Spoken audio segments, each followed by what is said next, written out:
मेरठ में इकोना से हुई 5वीं मौत। मरने के बाद एक दिन बाद आई रिपोर्ट पॉजिटिव। मेरठ में कोरोना वायरस से 5वीं मौत हो गई है। केसरगंज के किराना दुकानदार 65 वर्षीय विजय गर्ग के मौत के एक दिन बाद कोरोना रिपोर्ट पॉजिटिव आई है। उसकी कल यानी शनिवार को मौत हो गई थी। रिपोर्ट आज को आई। पचारे medical college doctor RC Gupta ने इसकी पुष्टि की है। वहीं इस मामले में मृतक के परिजनों ने विभाग पर लापरवाही के आरोप लगाते हुए एक वीडियो सोशल मीडिया पर वायरल कर दिया है। आरोप लगाया है कि कोरोना जैसे लक्षण होने के बाद भी 4 दिन से विजय गर्ग को प्रशासनिक अधिकारी टरकाते रहे, जबकि परिजन बुजुर्ग को लेकर कभी मेडिकल तो कभी जिला अस्पताल के बीच चक्कर ही लगाते रहे। परिजन जब पीड़ित को लेकर मेडिकल पहुंचे और वहां पर चिकित्सकों से जबरदस्ती की, तब पर मरीज को भर्ती किया गया, लेकिन शनिवार को मरीज की मौत हो गई। इसी बीच मृतक के भांजे ने एक वीडियो वायरल किया जिसने उसने स्वास्थ्य विभाग और मेरठ प्रशासन पर सरासर लापरवाही के आरोप लगाए हैं। मृतक के भांजे का एक वीडियो सोशल मीडिया पर वायरल हो रहा है, जिसमें उसने आरोप लगाया है कि कोरोना जैसे लक्षण होने के बावजूद मेडिकल कॉलेज में उन्हें भर्ती करने में आनाकानी की गई।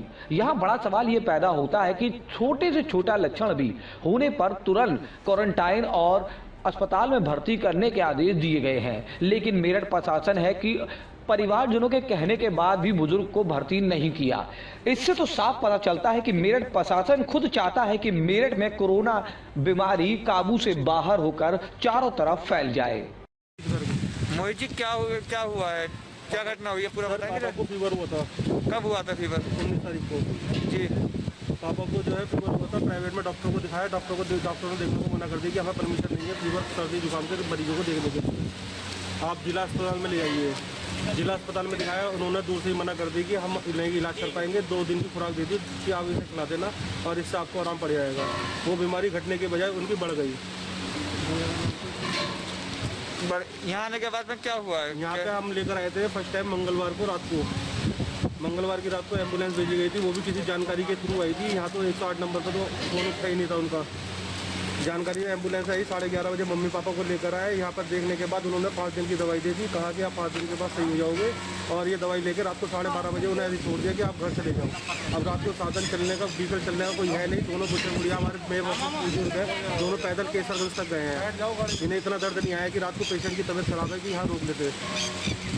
तो कौन एक्सपायर हुए हैं आपके? मेरे फादर है, पापा है। तो क्या बताया जा रहा है, उनकी मौत का कारण क्या बताया, कुछ बताया आपको? अभी तो मैं आपके सामने आया हूँ। तो आपको किस तरीके से सपोर्ट मिल रहा है सहयोग स्वास्थ्य विभाग की तरफ से? सहयोग अब आपके सामने ही हो रहा है। जो भी हो रहा है, देखो मेरे को तो जब तक मेरे पापा को इलाज मिल जाता तो पापा सही रहते। जब तक तो सपोर्ट मिला नहीं। अब सपोर्ट का क्या फायदा? मेरे पापा तो वापसी आएंगे नहीं, या मेरे पापा वापसी आ जाएंगे। मीडिया के माध्यम से क्या कहना चाहते हैं आप, ये बताएं? मैं मीडिया के माध्यम से केवल यही कहना चाहता हूँ कि गवर्नमेंट को इस पर ध्यान दे। मेरे पापा तो वापसी नहीं आने के, पर एक मानवता के आधार पर कोई भी पेशेंट आया तो उसका सही तरीके से इसका इलाज हो, जिससे उनको जो मैं प्रॉब्लम फेस कर रहा हूँ वो ना कर पाऊँगा। सर, एक वीडियो वायरल हो रही है जिसमें 3 लोगों की मौत बताई जा रही है। क्या पूरा मामला ये बताएं पहले। ऐसा है कि पहले जो हमारे पेशेंट कुछ जो रूटीन में हम लोग पहले इमरजेंसी में आते थे, और इमरजेंसी से वहाँ से ट्रायज होकर के फिर उसके बाद आईसीयू में जाते थे। अब क्या हो रहा है, अब जो है वो इसलिए कि पता नहीं कौन सा पेशेंट पॉजिटिव हो, कौन सा नेगेटिव हो, तो उसके लिए जो है सेग्रीगेशन के लिए हम लोग जो है हमने ट्रायज एरिया बनाया है। और ट्रायज एरिया से जो सस्पेक्टेड होते हैं कि जरा से भी कुछ प्रॉब्लम है, तो उनको हम लोग जब तक रिपोर्ट नहीं आती तब तक हम लोग सस्पेक्टेड वार्ड में रखते हैं। दूसरा ये हो गया है कि अभी जो है जो पेशेंट कोरोना का जो स्टिग्मा है उसकी वजह से थोड़ा सा लेट भी आते हैं, तो उस चक्कर में और स्टेज टर्मिनल हो जाती है। उसमें क्या हो रहा है कि पेशेंट बहुत सीरियस आ रहे हैं और सस्पेक्टेड वार्ड में जाते हैं, और कई बार ऐसा होता है कि रिपोर्ट तब तक नहीं आ पाती क्योंकि लैब के ऊपर भी बहुत ज़्यादा लोड है, तो रिपोर्ट आने से पहले ही कई बार डेथ हो जाती है। तो उसको हम लोग ये कर रहे हैं कि जो रिपोर्ट आने जब नहीं आ रही है और पेशेंट डेथ हो जाती है, तो उसको हम लोग ट्रिपल लेयर में पैक करा देते हैं कि जिसमें कोई रिस्क ना रहे। और अगर नेगेटिव रिपोर्ट आ जाती है तो फिर हम लोग रूटीन में जैसे हम लोग डिस्पोज पेशेंट को उनके रिलेटिव्स के हवाले कर देते हैं, और अगर पॉजिटिव आती है तो फिर प्रॉपरली जो प्रोटोकॉल है पुलिस के हिसाब से पुलिस के साथ वैसे करके भेजते हैं। तो इस तरह से करके कल जो बात हुई थी, कल जो है उसमें 2 पेशेंट ऐसे थे जिनकी रिपोर्ट बाद में नेगेटिव आई, उनकी डेथ हो चुकी थी, तो उनको हम लोगों ने आज उनको रिलेटिव सौंप दिया। और जो एक पेशेंट थे उनकी रिपोर्ट आज पॉजिटिव आई थी, इसलिए उनको उनके जो प्रोटोकॉल के हिसाब से उनको सौंपा जाएगा। भाई साहब, उस वीडियो के अंदर लगातार ये बोल रहा है कि एक हफ्ते से ये पेशेंट घर से बार बार आ रहा है। प्यारेलाल भी गया, KMC भी गया, मेडिकल भी गया, लेकिन उसे एडमिट नहीं करा गया। उसे बुखार की दवाई देकर टरखा दिया गया। रात को 1:30 बजे वो अपने घर भी पैदल वापस गया है रिजवन में। देखिए, ये तो मुझे नहीं मालूम है। मुझे ये मालूम है कि पेशेंट हमारे पास जब आया था और उसी दौरान जब वहाँ दिखाने आया था, उसी दौरान उसको फालिस का अटैक पड़ा और हम लोगों ने उसको तुरंत भर्ती किया।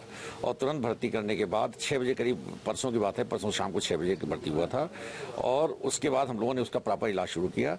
लेकिन उसमें जो लगता है कि उसमें जो है, जो उसमें जो ब्लड का जो हमको बताया गया है, डॉक्टर आर्य आपको ज़्यादा अच्छा बता पाएंगे जो मेडिसिन के हेड हैं, कि उनमें जो है ब्लड जो हाइपरटेंशन बहुत ज़्यादा था, ब्लड प्रेशर बहुत ज़्यादा था, उसकी वजह से शायद इनको ब्रेन में हेमरेज हुआ है और हेमरेज की वजह से इनकी जो है वो डेथ हुई है। सर, जनरली तौर पे टेस्ट रिपोर्ट आने में कितना टाइम लगता है? ऐसा है कि टेस्ट रिपोर्ट आने के लिए डिपेंड करता है कि हमारे पास कि लैब में कितना काम है, क्योंकि हमारे पास पहले 10 डिस्ट्रिक्ट के आ रहे हैं और अब 5 डिस्ट्रिक्ट के आ रहे हैं, लेकिन फिर भी लोड कम नहीं हो रहा है क्योंकि सैंपल का नंबर बहुत बढ़ गया है। एवरेज हमारी जो कैपेसिटी है वो 200 से 250 तक की कैपेसिटी है, लेकिन हम लोग एवरी डे 438, 415 ऐसे रोज कर रहे थे टेस्ट। तो उसके आने में लगभग 24 घंटे लग जाते हैं, लेकिन फिर भी हम लोगों ने कभी एक तरीका निकाला है। एक हमारे पास जीन एक्सपर्ट करके मशीन नई आ गई है, जिसमें हम लोग सोचते हैं कि उसमें थोड़ा सा जल्दी रिपोर्ट आ जाती है। लेकिन वही प्रॉब्लम है कि लोग भी उतने ही हैं काम करने वाले और ये सारी परेशानियां हैं। लेकिन फिर भी हमने लैब के जो हमारे माइक्रोलॉजी के हेड हैं उनको मैंने कहा है कि आप जो है जो भी पेशेंट इस तरह के हों, लेकिन उसकी भी लिमिट है। उन्होंने कहा कि एक बार में मैक्सिमम उसमें 4 सैंपल ही लग सकते हैं। दूसरा, ये उसकी किट बहुत ही प्रेसियस है। टोटल हमको 150 उसकी किट मिली है और आगे कितनी मिलेंगी नहीं मिलेंगी ये भी पता नहीं है। इसलिए हम लोग उसको बहुत जुडिशियसली यूज कर रहे हैं और हम लोग कोशिश ये करेंगे कि जो पेशेंट, आज हम लोगों ने एक नया मीटिंग किया है और मीटिंग एक और अभी हम करने जा रहे हैं, जिसमें इस फंक्शनिंग को और थोड़ा कैसे स्मूथ बनाया जाए उसके बारे में विचार कर रहे हैं। क्योंकि प्रॉब्लम यह है कि कोई भी पॉजिटिव पेशेंट किसी भी तरह से अगर गलती से हमारे अनजान में अगर हमारी इमरजेंसी पहुंच गया तो हमारी इमरजेंसी बंद हो जाएगी, जो कि पूरे शहर के लिए बहुत बड़ी त्रासदी हो जाएगी। इसलिए हम लोग एक चीज भूख के कदम रख रहे हैं और हमने आज 4 जो मेजर डिपार्टमेंट हैं जो इमरजेंसी वाले हैं उनके लिए हमने अलग नया प्रोटोकॉल बनाया है, उसको हम लोग इम्प्लीमेंट करने जा रहे हैं और उम्मीद है कि आगे की जो समस्याएं हैं वो थोड़ी कम हो जाएंगी। साथ में जो एक फियर फैक्टर है वो भी बहुत इंपॉर्टेंट है, जो जनरल पब्लिक में है इतना ज्यादा है वो कि जनरल पब्लिक और वो फियर फैक्टर नेचुरली हमारे स्टाफ में भी थोड़ा बहुत है। मेरा सवाल ये था कि नॉर्मली तौर पे रिपोर्ट कितना टाइम लगता है इस रिपोर्ट को आने? नॉर्मली रिपोर्ट का लगने में 24 घंटे से लेकर के 36 घंटे तक लगते हैं। 24 से 36। वहीं उनके परिवार का ये आरोप है पिछले बुधवार में इस व्यक्ति की टेस्ट रिपोर्ट करवाई गई थी जो अब तक उनको नहीं बताया गया। ऐसा नहीं हो सकता है क्योंकि हमारे पास टेस्ट रिपोर्ट उस तरह से ली ही नहीं जा सकती है। फिर टेस्ट रिपोर्ट टेस्ट करने का केवल 2 ही तरीके हैं, या तो हमारे पास जो है जो सैंपल है वो हमारे कोई सीएमओ के यहाँ से आता है, या फिर हमारा पेशेंट एडमिट होता तभी सैंपल निकला जा सकता है, और कोई तरीका है ही नहीं सैंपल। ये जो मृतक हुए हैं क्या ये पॉजिटिव है? ये पॉजिटिव है। अब तक मेरठ में कोरोना से होने वाली मौतों का इनको मिलाते हुए पूरी हमारी 5 डेथ हो गई है।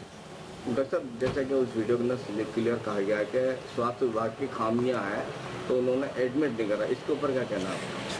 अब देखिए, इसके बारे में मैं कोई कमेंट नहीं करूंगा, क्योंकि वहीं दूसरी ओर रजवंत से एक पॉजिटिव महिला आई थी जिसके बाद में न्यू बोर्न बेबी हुआ था, उसका भी बच्चे का बिना टेस्ट के परिवार को सौंपा गया, वो कितनी लापरवाही थी? देखिए, ये बताइए मेडिकल कॉलेज में कोई चीज बगैर प्रोटोकॉल, यहाँ तो पढ़ाई काम होता है, तो यहाँ पे बगैर प्रोटोकॉल कैसे चला जाएगा?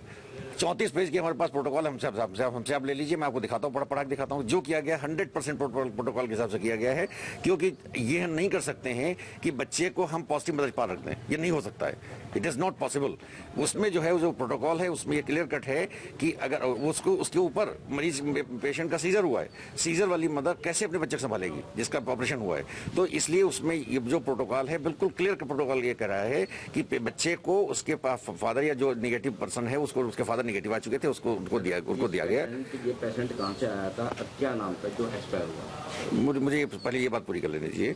तो उसके लिए हम लोगों ने प्रॉपर किया और उसके लिए जो प्रोटोकॉल है कि जो है 5 से 7 दिन के अंदर के बाद उस बच्चे का उसके जो जिसके साथ रह रहा दोनों का सैंपल होगा, तो उस सैंपल के हिसाब से फिर आगे क्या की जाएगी। वैसे पेशेंट का क्या नाम था, कहाँ से एडमिट हुआ था यहाँ के? कौन सा ये शायद दाल मंडी का पेशेंट है, विजय कुमार नाम है इनका, विजय कुमार गर्ग नाम है, 60 साल की उम्र है। तो अब क्या इनकी रिपोर्ट क्या पॉजिटिव आई? इनकी रिपोर्ट पॉजिटिव आई सर मरने का कारण क्या है? है, cerebrovascular accident. Thank you. Test कब करवाया था? सबसे पहला टेस्ट पापा का जो है बुधवार को हुआ था। तो क्या है? मकबरा डिग्गी पे मेरठ पब्लिक स्कूल है, उसके अंदर ही नागरिक सेवा के नाम से सरकारी वो बनी हुई है, वहाँ पे पापा का टेस्ट हुआ था दोपहरी में। उसकी रिपोर्ट कल तक हमें बताई नहीं गई थी और ये का जवाब दिया गया था कि यहाँ पे कोई रिपोर्ट हमने करवाई नहीं है, जबकि 3 बंदे सीएमओ ऑफिस से आए थे घर पे और वो मम्मी पापा को साथ लेके गए थे कि आप अपनी टेस्टिंग करा लीजिए। आज मम्मी की रिपोर्ट दी है उन्होंने वहाँ से कि वहाँ पे टेस्टिंग हुई थी और मम्मी की रिपोर्ट नेगेटिव आई है। लगभग कितने दिन हो गए इस रिपोर्ट अब आप को? देखिए आज इतवार हो गया और बुधवार को उनकी टेस्टिंग हुई है। तो अभी तक कोई रिपोर्ट नहीं आई थी? पापा की कल तक तो कोई रिपोर्ट दी नहीं थी, आज जबरदस्ती मम्मी की है, जब अखबार के अंदर आई है तो पापा क्या बता रहे हैं रिपोर्ट में? पापा की रिपोर्ट नहीं बताई नहीं बताइए। नहीं, पापा की मना करती कि पापा